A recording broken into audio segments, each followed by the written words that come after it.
8 girls graduating from college in their gowns, with their backs turned toward the camera. Figure 16. One high school and college graduation often marks a milestone for families, friends, and even the wider community. Education, however, occurs in many venues and with far-ranging outcomes. Credit, Kevin Dooley/Flickr. Chapter outline. 16. 1. Education around the world. 16. 2. Theoretical perspectives on education. 16.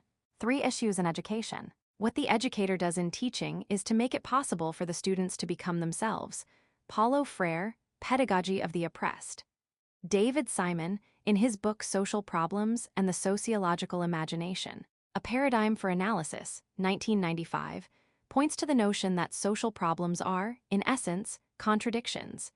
That is, statements, ideas, or features of a situation that are opposed to one another.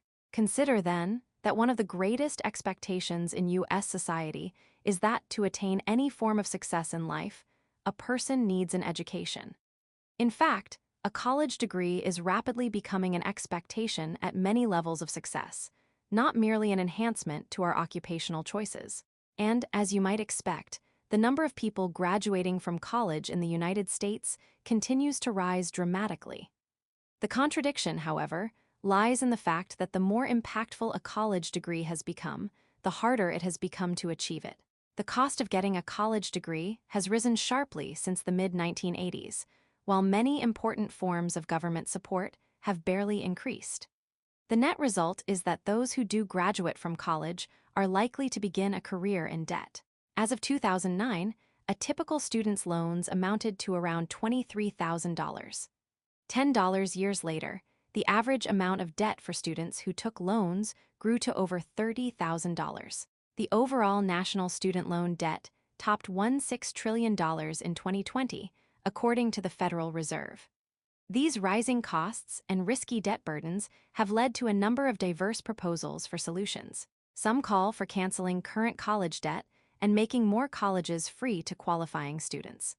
Others advocate for more focused and efficient education in order to achieve needed career requirements more quickly.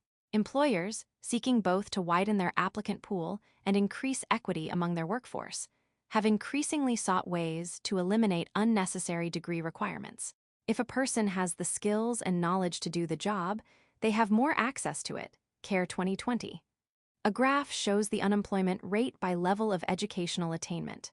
Among people aged 25 and older with a bachelor's degree or higher, the unemployment rate was 20% in January 2020, down from 24% a year earlier.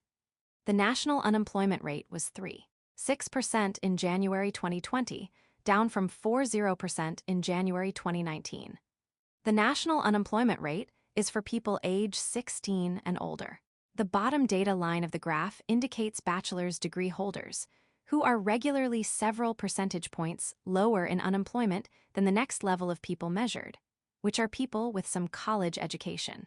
Those without a high school degree have the highest consistent unemployment rate, sometimes more than 10% higher than those with bachelor's degrees. Figure 16. 2 unemployment rates for people aged 25 and older by educational attainment.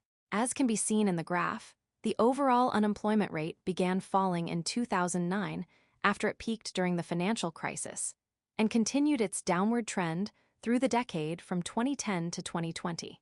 This graph does not account for the unemployment spike during the COVID-19 pandemic. Note the differences in educational attainment and their impact on unemployment. People with bachelor's degrees have always had the lowest levels of unemployment, while those without a high school diploma have always had the highest level.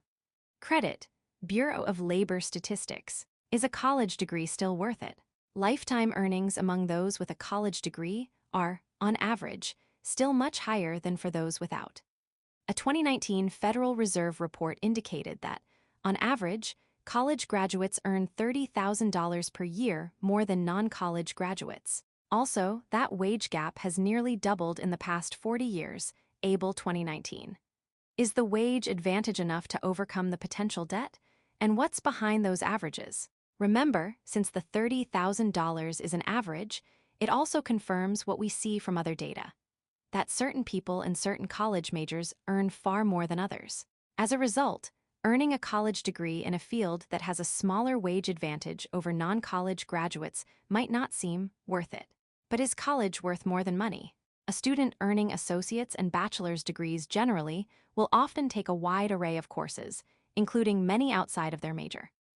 The student is exposed to a fairly broad range of topics, from mathematics and the physical sciences to history and literature, the social sciences, and music and art through introductory and survey-styled courses. It is in this period that the student's worldview is, it is hoped, expanded. Then, when they begin the process of specialization, it is with a much broader perspective than might be otherwise. This additional cultural capital can further enrich the life of the student, enhance their ability to work with experienced professionals, and build wisdom upon knowledge. Over 2,000 years ago, Socrates said, "The unexamined life is not worth living." The real value of an education, then, is to enhance our skill at self-examination. Education, its impact, and its costs are important not just to sociologists, but to policymakers, employers, and of course to parents. Learning objectives. By the end of this section, you should be able to identify differences in educational resources around the world. Describe the concept of universal access to education. Teenagers or young adults sit at tables in a classroom. They are all dressed casually, and many are smiling or laughing. Figure 16. These students in Cambodia have a relatively informal classroom setting. Other schools, both nearby and around the world, have very different environments and practices. Credit Nguyen Hun Vu/Flickr. Education is a social institution through which members of a society are taught basic academic knowledge, learning skills, and cultural norms. Every nation in the world is equipped with some form of education system, though those systems vary greatly. The major factors that affect education systems are the resources and money that are utilized to support those systems in different nations. As you might expect, a country's wealth has much to do with the amount of money spent on education. Countries that do not have such basic amenities as running water are unable to support robust education systems, or, in many cases, any formal schooling at all. The result of this worldwide educational inequality is a social concern for many countries, including the United States. International differences in education systems are not solely a financial issue. The value placed on education, the amount of time devoted to it, and the distribution of education within a country also play a role in those differences. For example, students in South Korea spend 220 days a year in school, compared to the 180 days a year of their United States counterparts, Pelletier 2010. Then there is the issue of educational distribution and changes within a nation.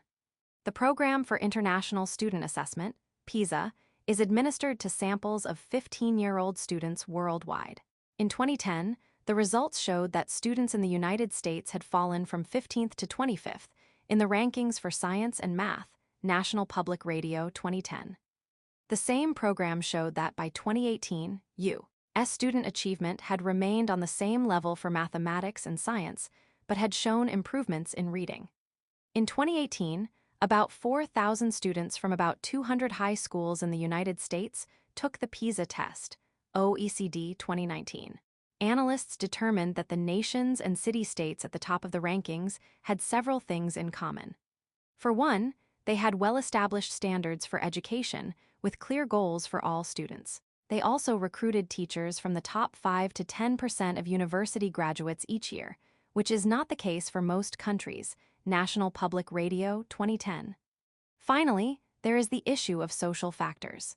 One analyst from the Organization for Economic Cooperation and Development, the organization that created the PISA test, attributed 20% of performance differences in the United States, low rankings to differences in social background. Researchers noted that educational resources, including money and quality teachers, are not distributed equitably in the United States.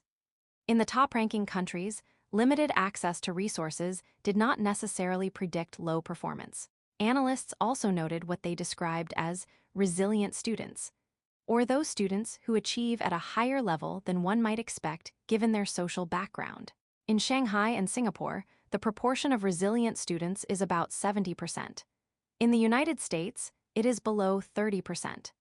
These insights suggest that the United States educational system may be on a descending path that could detrimentally affect the country's economy and its social landscape. National Public Radio, 2010. Big picture: education in Finland. With public education in the United States under such intense criticism, why is it that Singapore, South Korea, and especially Finland, which is culturally most similar to us, have such excellent public education?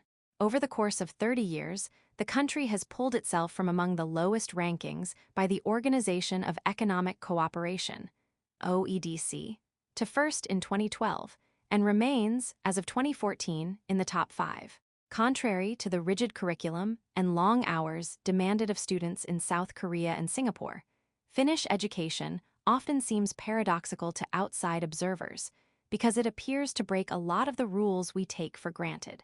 It is common for children to enter school at 7 years old, and children will have more recess and less hours in school than U.S. children, approximately 300 less hours. Their homework load is light when compared to all other industrialized nations, nearly 300 fewer hours per year in elementary school. There are no gifted programs, almost no private schools, and no high-stakes national standardized tests. Lock-in 2008. Lin-Nell Hancock, 2011. Prioritization is different than in the United States.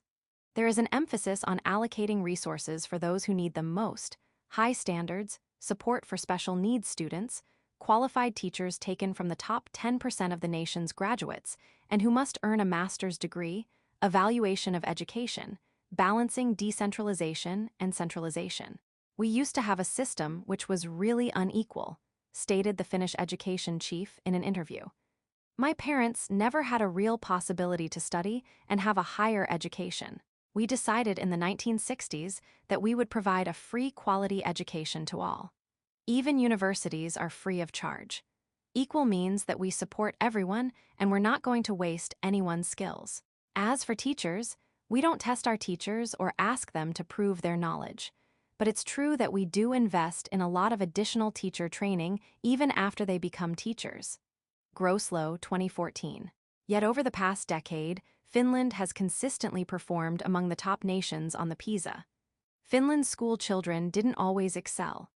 Finland built its excellent, efficient, and equitable educational system in a few decades from scratch, and the concept guiding almost every educational reform has been equity. The Finnish paradox is that by focusing on the bigger picture for all, Finland has succeeded at fostering the individual potential of most every child. We created a school system based on equality to make sure we can develop everyone's potential. Now we can see how well it's been working. Last year, the OECD tested adults from 24 countries, measuring the skill levels of adults aged 16 to 65 on a survey called the PIAAC, Program for International Assessment of Adult Competencies, which tests skills in literacy, numeracy, and problem-solving in technology-rich environments. Finland scored at or near the top on all measures. Formal and informal education. As already mentioned, education is not solely concerned with the basic academic concepts that a student learns in the classroom. Societies also educate their children, outside of the school system, in matters of everyday practical living. These two types of learning are referred to as formal education and informal education. Formal education describes the learning of academic facts and concepts through a formal curriculum. Arising from the tutelage of ancient Greek thinkers, centuries of scholars have examined topics through formalized methods of learning. Education in earlier times was only available to the higher classes. They had the means for access to scholarly materials, plus the luxury of leisure time that could be used for learning. The Industrial Revolution and its accompanying social changes made education more accessible to the general population. Many families in the emerging middle class found new opportunities for schooling. The modern U.S. educational system is the result of this progression. Today, basic education is considered a right and responsibility for all citizens. Expectations of this system focus on formal education, with curricula and testing designed to ensure that students learn the facts and concepts that society believes are basic knowledge. In contrast, informal education describes learning about cultural values, norms, and expected behaviors by participating in a society. This type of learning occurs both through the formal education system and at home.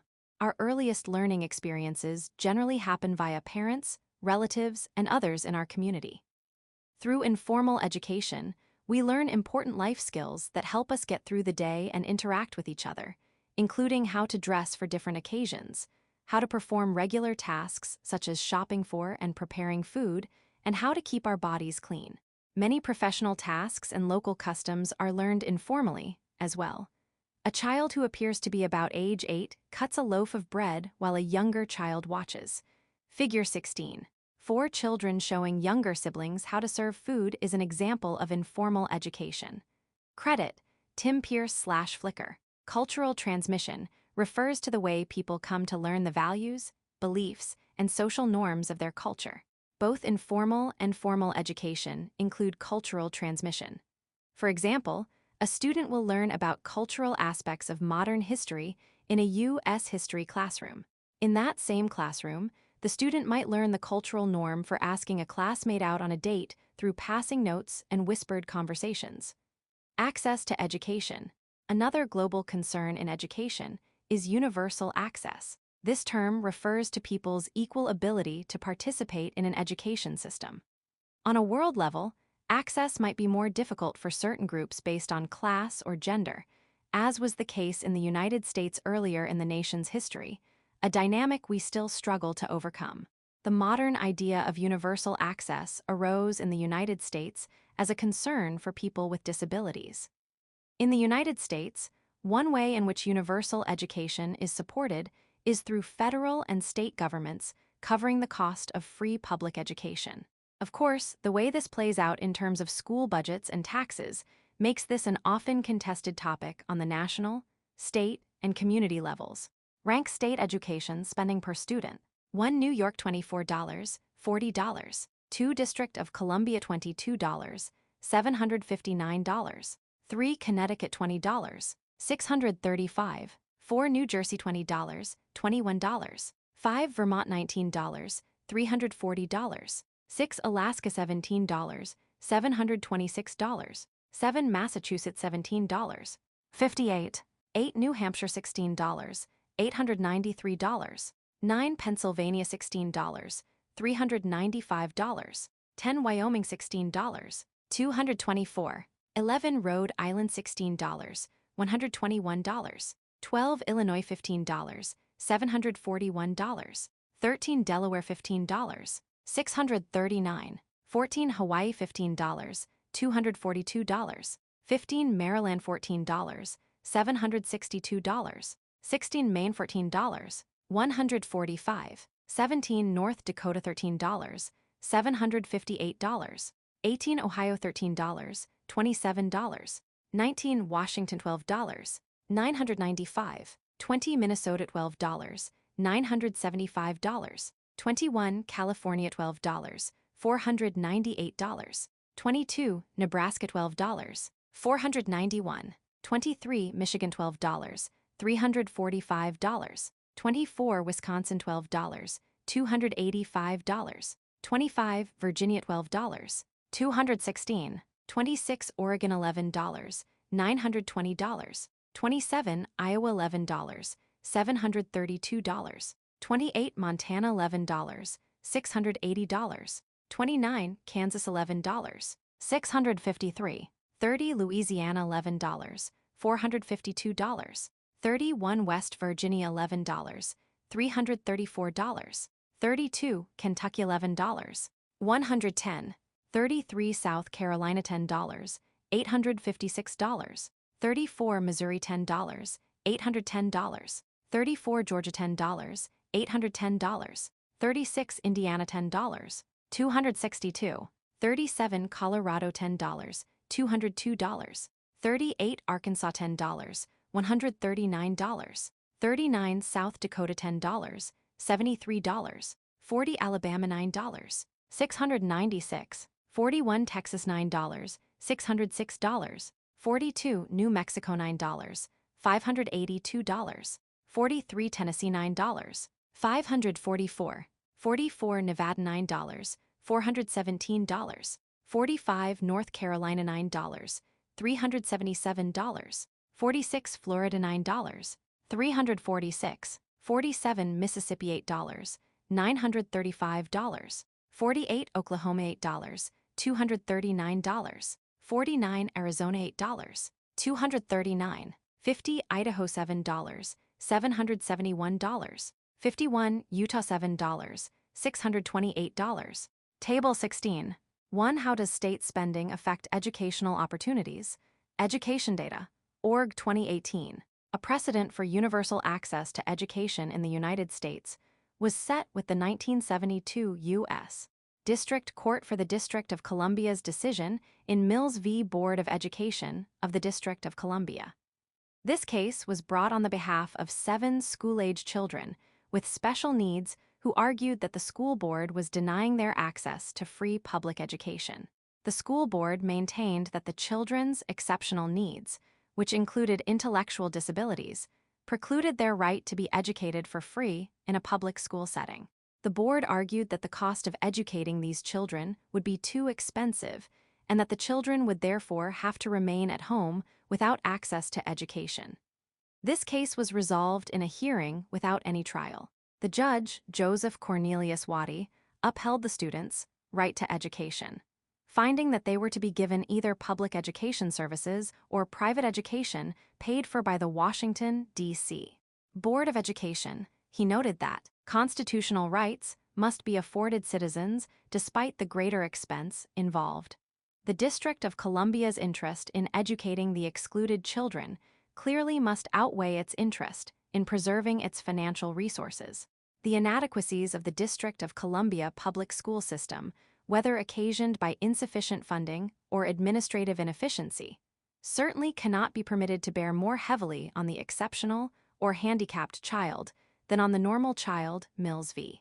Board of Education, 1972. Today, the optimal way to include people with disabilities students in standard classrooms is still being researched and debated.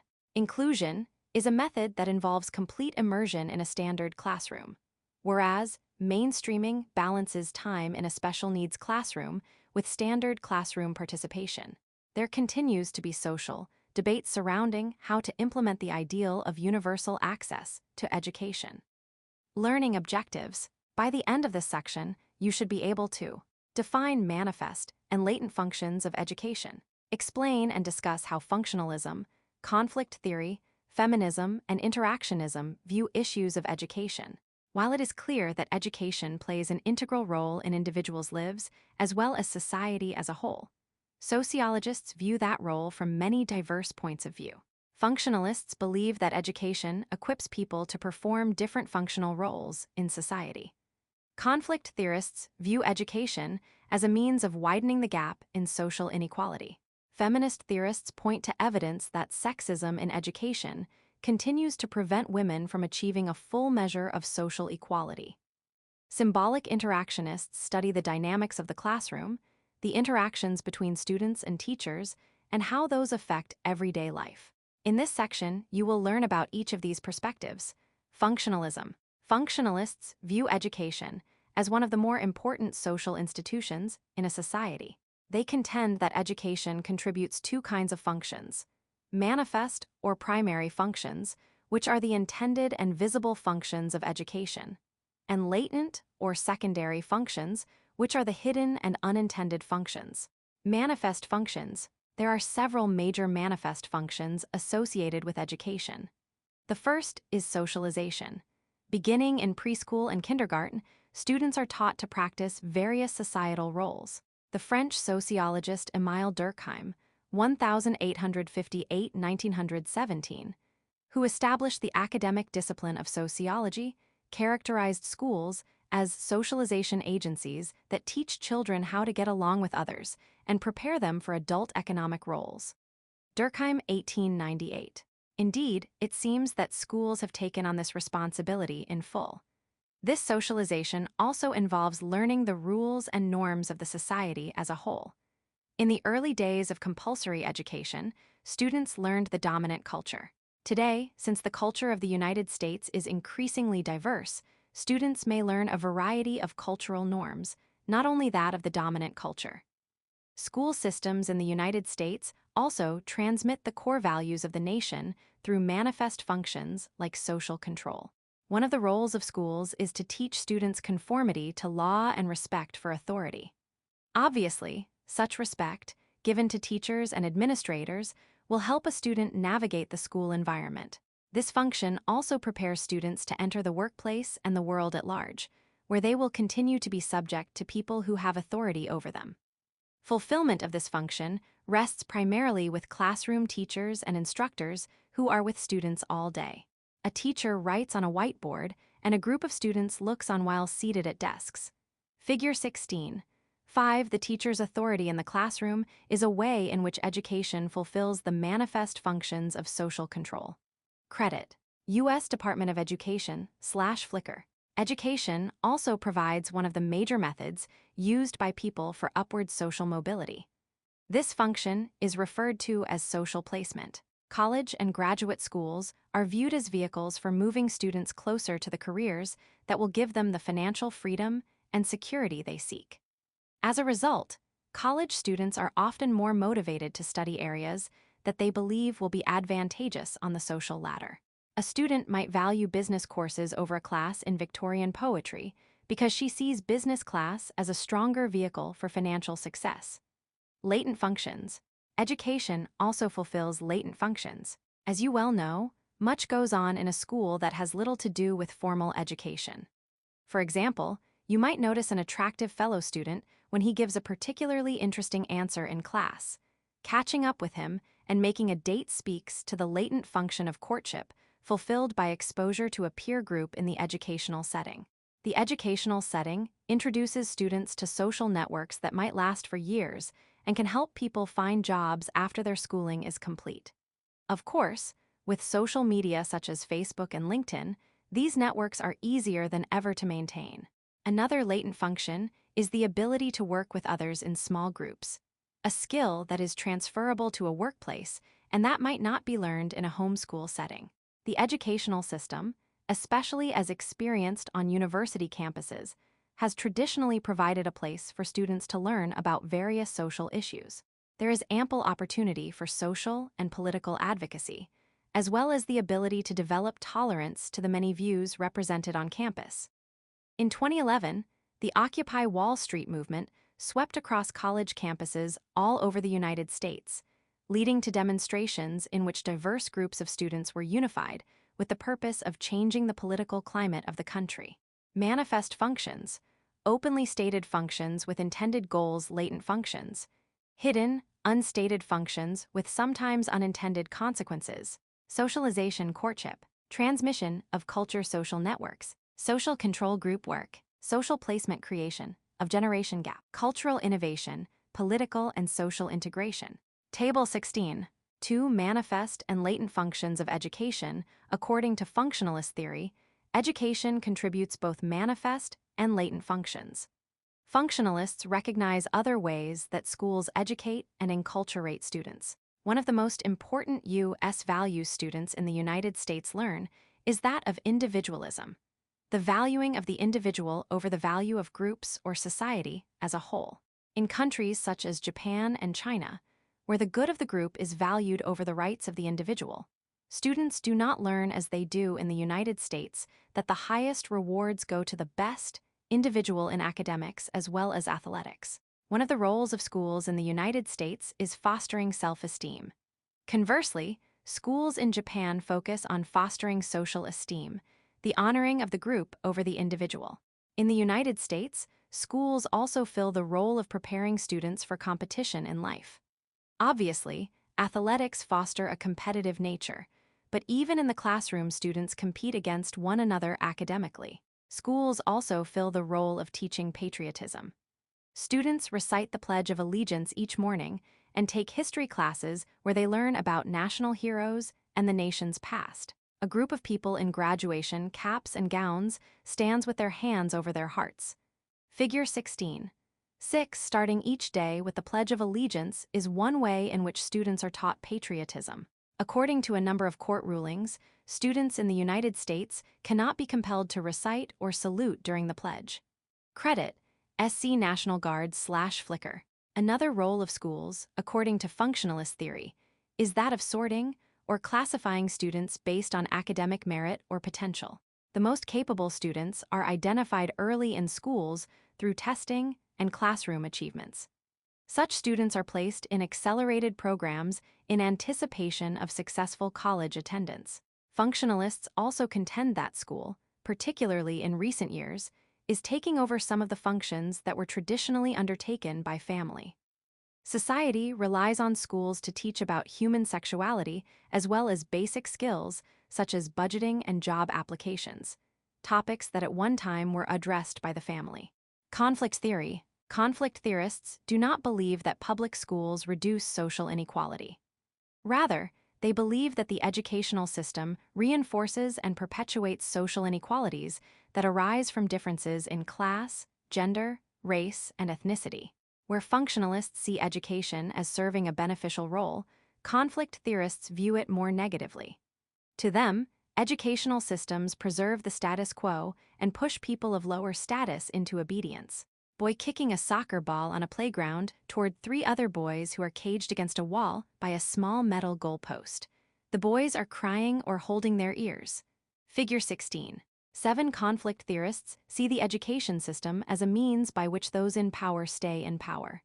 Credit, Thomas Ricker/Flicker. The fulfillment of one's education is closely linked to social class. Students of low socioeconomic status are generally not afforded the same opportunities as students of higher status, no matter how great their academic ability or desire to learn. Picture a student from a working-class home who wants to do well in school. On a Monday, he's assigned a paper that's due Friday.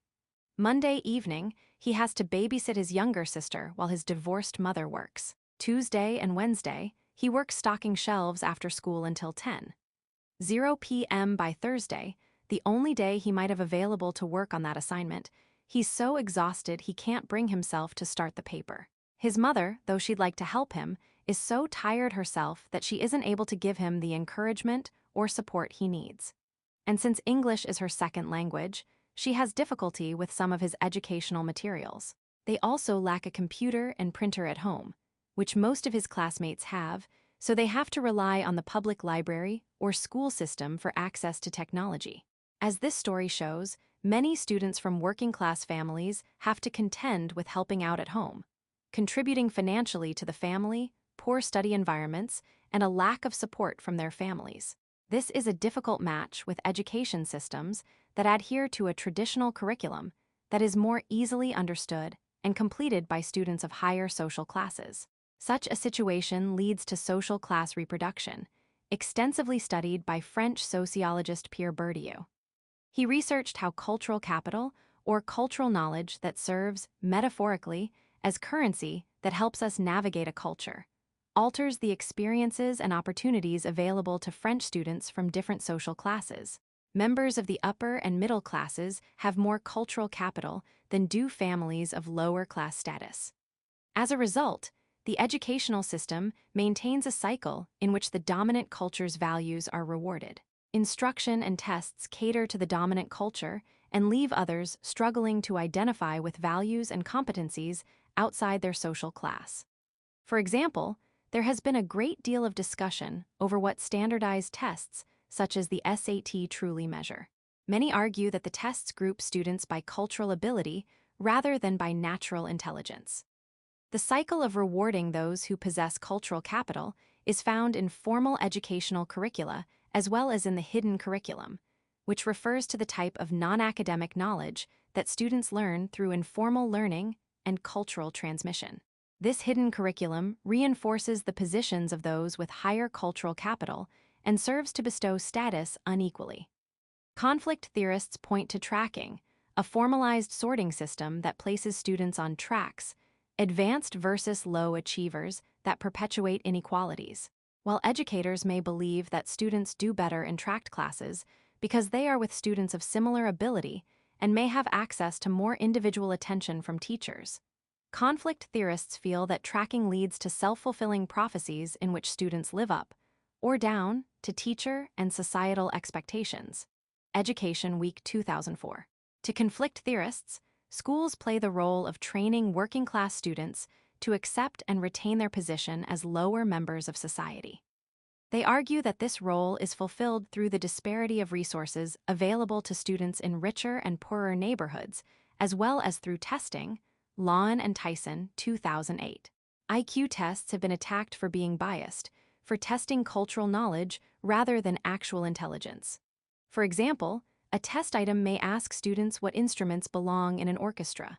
To correctly answer this question requires certain cultural knowledge. Knowledge, most often held by more affluent people who typically have more exposure to orchestral music. Though experts in testing claim that bias has been eliminated from tests, conflict theorists maintain that this is impossible. These tests, to conflict theorists, are another way in which education does not provide opportunities, but instead maintains an established configuration of power. Feminist theory. Feminist theory aims to understand the mechanisms and roots of gender inequality in education, as well as their societal repercussions. Like many other institutions of society, educational systems are characterized by unequal treatment and opportunity for women. Almost two-thirds of the world's 862 million illiterate people are women, and the illiteracy rate among women is expected to increase in many regions, especially in several African and Asian countries. UNESCO 2005. World Bank 2007. Women in the United States have been relatively late, historically speaking, to be granted entry to the public university system. In fact, it wasn't until the establishment of Title IX of the Education Amendments in 1972 that discriminating on the basis of sex in U.S. education programs became illegal. In the United States, there is also a post-education gender disparity between what male and female college graduates earn. A study released in May 2011 showed that, among men and women who graduated from college between 2006 and 2010, men outearned women by an average of more than $5,000 each year. First-year job earnings for men averaged $33,150. For women, the average was $28,000. Godofsky, Zukin, and Van Horn 2011. Similar trends are seen among salaries of professionals in virtually all industries. When women face limited opportunities for education, their capacity to achieve equal rights, including financial independence, are limited. Feminist theory seeks to promote women's rights to equal education and its resultant benefits across the world. Sociology in the real world. Grade inflation. When is an A really a C? In 2019, news emerged of a criminal conspiracy regarding wealthy and, in some cases, celebrity parents who illegally secured college admission for their children.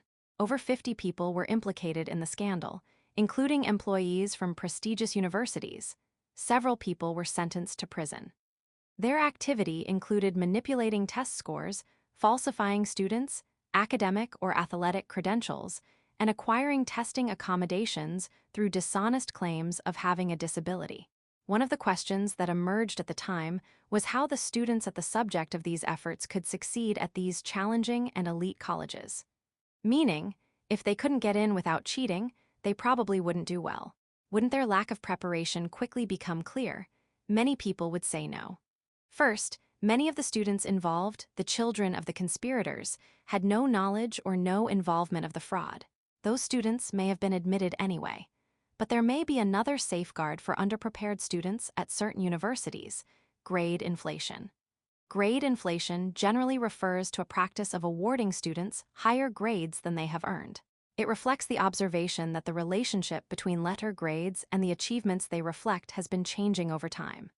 Put simply, what used to be considered C-level or average now often earns a student a B or even an A. Some, including administrators at elite universities, argue that grade inflation does not exist, or that there are other factors at play, or even that it has benefits such as increased funding and elimination of inequality. Bolslavsky, 2014. But the evidence reveals a stark change. Based on data compiled from a wide array of four-year colleges and universities, a widely cited study revealed that the number of grades has been increasing by several percentage points per decade, and that A's were the most common grade awarded, Jaskic 2016. In an anecdotal case, a Harvard dean acknowledged that the median grade there was an A, and the most common was also an A. Williams College, found that the number of A-plus grades had grown from 212 instances in 2009-10 to 426 instances in 2017-18. Berlinski-Skine 2020. Princeton University took steps to reduce inflation by limiting the number of A's that could be issued, though it then reversed course, Griesen 2020. Why is this happening? Some cite the alleged shift toward a culture that rewards effort instead of product, i.e., the amount of work a student puts in raises the grade, even if the resulting product is poor quality. Another oft-cited contributor is the pressure for instructors to earn positive course evaluations from their students. Finally, many colleges may accept a level of grade inflation because it works. Analysis and formal experiments involving graduate school admissions and hiring practices showed that students with higher grades are more likely to be selected for a job or a grad school. And those higher grade applicants are still preferred even if decision-maker knows that the applicant's college may be inflating grades. Swift 2013. In other words, people with high GPA at a school with a higher average GPA are preferred over people who have a high GPA at a school with a lower average GPA. Ironically, grade inflation is not simply a college issue. Many of the same college faculty and administrators who encounter or engage in some level of grade inflation may lament that it is also occurring at high schools. Murphy 2017. Symbolic interactionism. Symbolic interactionism sees education as one way that labeling theory is seen in action. A symbolic interactionist might say that this labeling has a direct correlation to those who are in power and those who are labeled. For example, low standardized test scores or poor performance in a particular class often lead to a student who is labeled as a low achiever. Such labels are difficult to shake off, which can create a self-fulfilling prophecy. Merton 1968. In his book High School Confidential, Jeremy Iverson details his experience as a Stanford graduate posing as a student at a California high school. One of the problems he identifies in his research is that of teachers applying labels that students are never able to lose. One teacher told him, without knowing he was a bright graduate of a top university, that he would never amount to anything. Iverson 2006. Iverson obviously didn't take this teacher's false assessment to heart. But when an actual 17-year-old student hears this from a person with authority over her, it's no wonder that the student might begin to live down to that label. The labeling with which symbolic interactionists concern themselves extends to the very degrees that symbolize completion of education. Credentialism embodies the emphasis on certificates or degrees to show that a person has a certain skill, has attained a certain level of education, or has met certain job qualifications. These certificates or degrees serve as a symbol of what a person has achieved and allows the labeling of that individual. Indeed, as these examples show, labeling theory can significantly impact a student's schooling. This is easily seen in the educational setting. As teachers and more powerful social groups within the school dole out labels that are adopted by the entire school population. Learning objectives. By the end of this section, you should be able to identify historical and contemporary issues in education, discuss the impacts of educational equality efforts, explain important United States government actions and programs in education. As schools strive to fill a variety of roles in their students' lives, many issues and challenges arise. Students walk a minefield of bullying, violence in schools, the results of declining funding, changes due to the COVID-19 pandemic, and other problems that affect their education. When Americans are asked about their opinion of public education on the Gallup poll each year, reviews are mixed at best. Sod 2008. Schools are no longer merely a place for learning and socializing. With the landmark Brown v. Board of Education of Topeka ruling in 1954, schools became a repository of much political and legal action that is at the heart of several issues in education. Equal education. Until the 1954 Brown v. Board of Education ruling, schools had operated under the precedent set by Plessy v. Ferguson in 1896, which allowed racial segregation in schools and private businesses. The case dealt specifically with railroads and introduced the much maligned phrase, separate but equal, into the U.S. lexicon. The 1954 Brown v. Board decision overruled this, declaring that state laws that had established separate schools for black and white students were, in fact, unequal and unconstitutional. While the ruling paved the way toward civil rights, it was also met with contention in many communities. In Arkansas in 1957, the governor mobilized the state National Guard to prevent black students from entering Little Rock Central High School. President Eisenhower, in response, sent members of the 101st Airborne Division from Kentucky to uphold the students' right to enter the school. In 1963, almost 10 years after the ruling, Governor George Wallace of Alabama used his own body to block 2 black students from entering the auditorium at the University of Alabama to enroll in the school. Wallace's desperate attempt to uphold his policy of segregation now, segregation tomorrow, segregation forever, stated during his 1963 inauguration, PBS 2000 became known as the stand in the schoolhouse door. He refused to grant entry to the students until a general from the Alabama National Guard arrived on President Kennedy's order. Armed National Guardsmen escorting black students up the outside stairs of a brick high school building. Figure 16. 8. President Eisenhower sent members of the 101st Airborne Division from Kentucky to escort black students into Little Rock Central High School after the governor of Arkansas tried to deny them entry. Credit the U.S. Army. Presently, students of all races and ethnicities are permitted into schools, but there remains a troubling gap in the equality of education they receive. The long-term socially embedded effects of racism and other discrimination and disadvantage have left a residual mark of inequality in the nation's education system. Students from wealthy families and those of lower socioeconomic status do not receive the same opportunities. Today's public schools, at least in theory, are positioned to help remedy those gaps. Predicated on the notion of universal access, this system is mandated to accept and retain all students regardless of race, religion, social class, and the like. Moreover, public schools are held accountable to equitable per-student spending, Resnick 2004. Private schools, usually only accessible to students from high-income families, and schools in more affluent areas generally enjoy access to greater resources and better opportunities. In fact, some of the key predictors for student performance include socioeconomic status and family background. Children from families of lower socioeconomic status often enter school with learning deficits they struggle to overcome throughout their educational tenure. These patterns, uncovered in the landmark Coleman Report of 1966, are still highly relevant today, as sociologists still generally agree that there is a great divide in the performance of white students from affluent backgrounds and their non-white, less affluent, counterparts. Coleman 1966. The findings in the Coleman Report were so powerful that they brought about 2 major changes to education in the United States. The federal Head Start program, which is still active and successful today, was developed to give low-income students an opportunity to make up the preschool deficit discussed in Coleman's findings. The program provides academic-centered preschool to students of low socioeconomic status. Transfers and busing. In the years following Brown v. Board of Education, the southern states were not alone in their resistance to change. In New York City, schools in lower-income neighborhoods had less experienced teachers, inadequate facilities, and lower spending per student than did schools in higher-income neighborhoods, even though all of the schools were in the same district.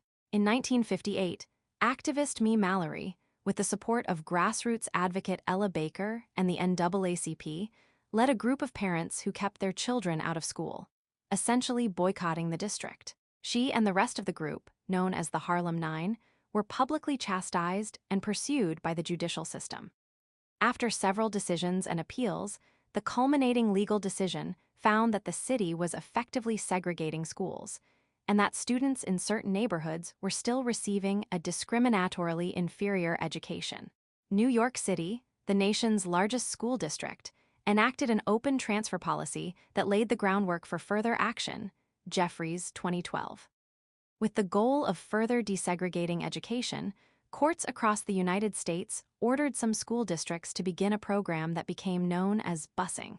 This program involved bringing students to schools outside their neighborhoods, and therefore schools they would not normally have the opportunity to attend, to bring racial diversity into balance. This practice was met with a great deal of public resistance from people on both sides, dissatisfied with white students traveling to inner-city schools and minority students being transported to schools in the suburbs. No child left behind, and every student succeeds. In 2001, the Bush administration passed the No Child Left Behind Act, which requires states to test students in grades 3 through 8. The results of those tests determine eligibility to receive federal funding. Schools that do not meet the standards set by the Act run the risk of having their funding cut.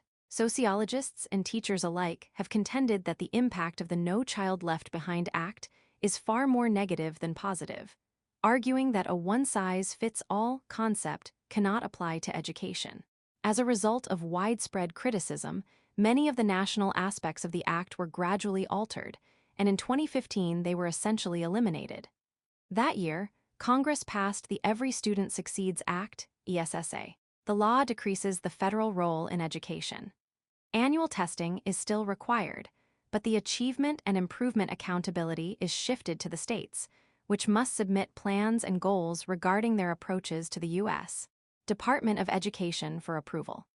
While this aspect of ESSA was delayed for several years under the Trump administration, the Department of Education announced in April 2020 that Massachusetts had become the first to have its plans approved.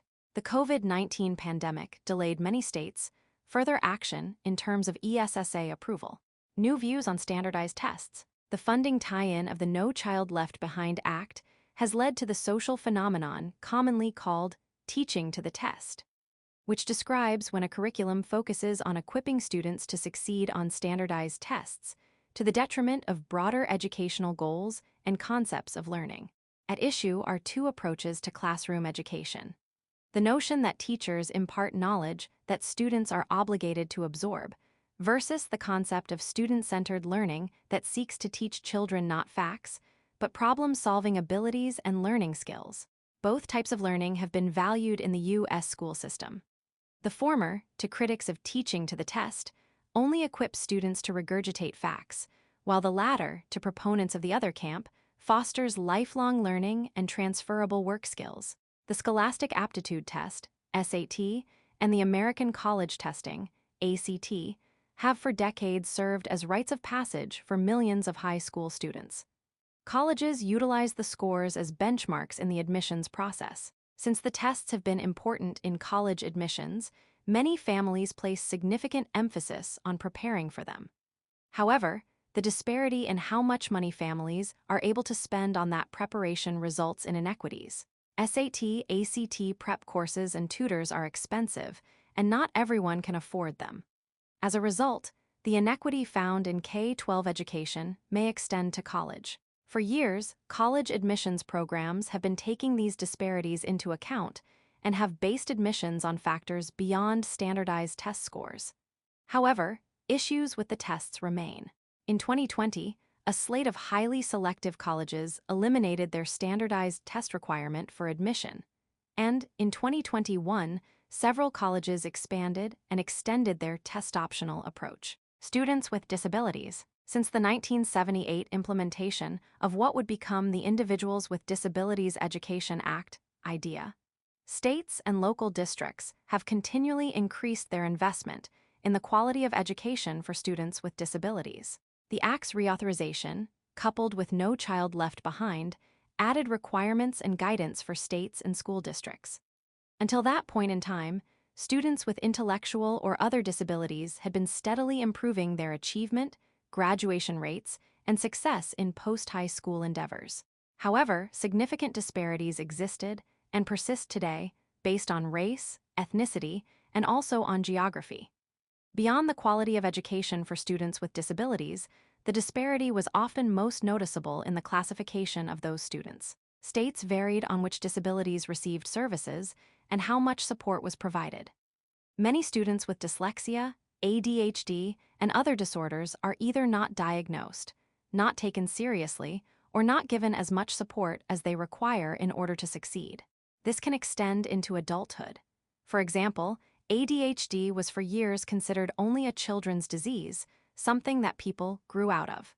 But the disorder can impact people at any age, something that many educators and even some doctors are not aware of. No Child Left Behind's focus on standards and standardized testing extended to students with disabilities as well.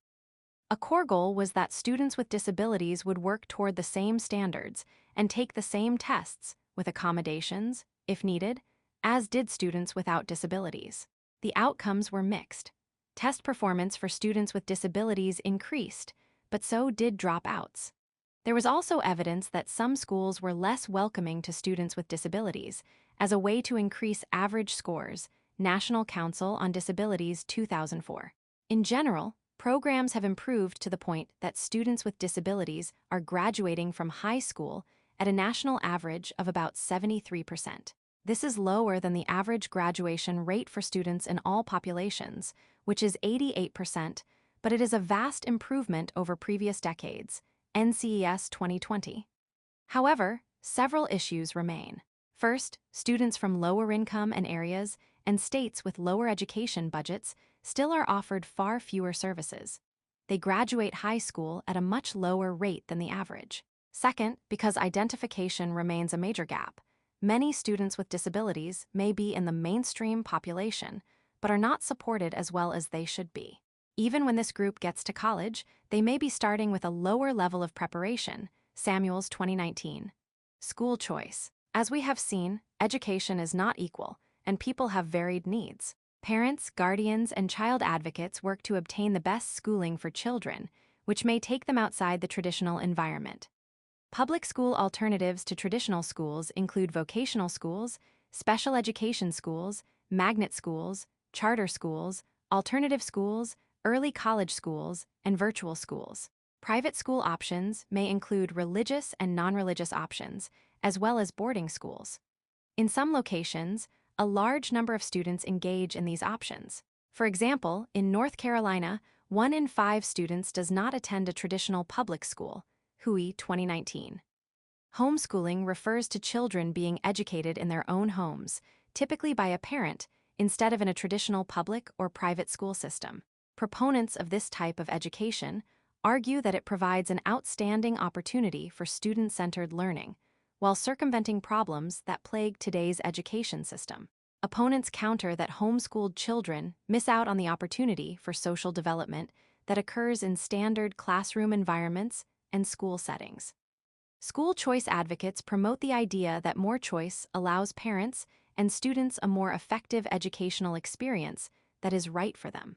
They may choose a non-traditional school because it is more aligned with their philosophy, because they've been bullied or had other trouble in their neighborhood school, or because they want to prepare for a specific career. American Federation for Children 2017. School choice opponents may argue that while the alternative schools may be more effective for those students who need them and are fortunate enough to get in, the money would be better spent in general public schools. Remote and hybrid schooling. The COVID-19 pandemic was among the most disruptive events in American education. You likely have your own stories, successes, failures, and preferences based on your experiences as students, parents, and family members. Educators at every level went through stages of intense stress, lack of information, and difficult choices. In many cities and states, families, school districts, governments, and health departments found themselves on different sides of debates. Countless arguments raged over attendance, mental health, instructional quality, safety, testing, academic integrity, and the best ways to move forward as the situation began to improve. College students and their families went through similar disruptions and debates, compounded by the fact that many students felt that the high costs of particular colleges were not worth it. Overall college enrollment dipped significantly during the pandemic, Koenig 2020. At the time of this writing, the sociological and educational impact of the pandemic is difficult to assess, though many are studying it. Overall data indicates that most outcomes are negative. Students underperformed, stress and mental health problems increased, and overall plans and pathways were interrupted. Perhaps most damaging was that the pandemic amplified many of the other challenges in education, meaning that under-resourced districts and underserved students were impacted even more severely than others. On the other hand, once instructors and students adapted to the technological and social differences, many began to employ new techniques to ensure more caretaking, connection, differentiated instruction, and innovation. Most agree that education will be changed for years following the pandemic, but it might not all be for the worse.